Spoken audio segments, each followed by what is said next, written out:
my daily routine, including the 5 a.m. wake up to review project plans, before arriving at the construction site by 6:30. I explained the quarterly tax payment due that week, and the negotiations scheduled with a difficult supplier. Her confidence began visibly wavering as I detailed the week ahead. The smug certainty from earlier was replaced with nervous glances at the calendar I'd prepared. "Don't worry," I assured her with a knowing smile.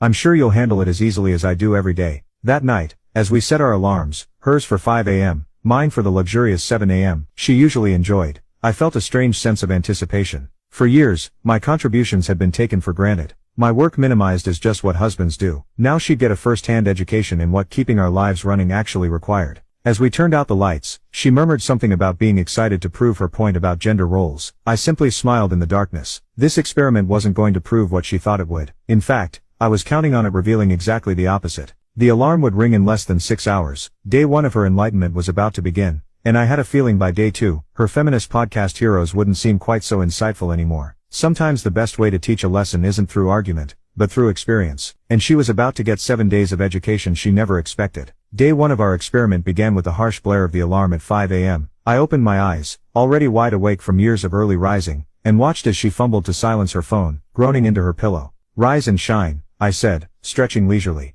Big day ahead for the new construction manager. She mumbled something unintelligible and stumbled to the bathroom. 20 minutes later, she emerged looking completely unprepared for a construction site. Designer jeans and a blouse that probably cost more than my work boots. "You might want to reconsider your outfit," I suggested, still lounging in bed. The concrete pour scheduled today isn't exactly fashion-friendly. After another 15 minutes of wardrobe changes, and increasing panic, she finally left wearing some of my old work clothes, looking completely out of her element. I dozed for another hour, savoring the unusual morning quiet, before casually getting up at her usual wake time. I made myself a proper breakfast, something I rarely had time for, and then surveyed the house. According to our agreement,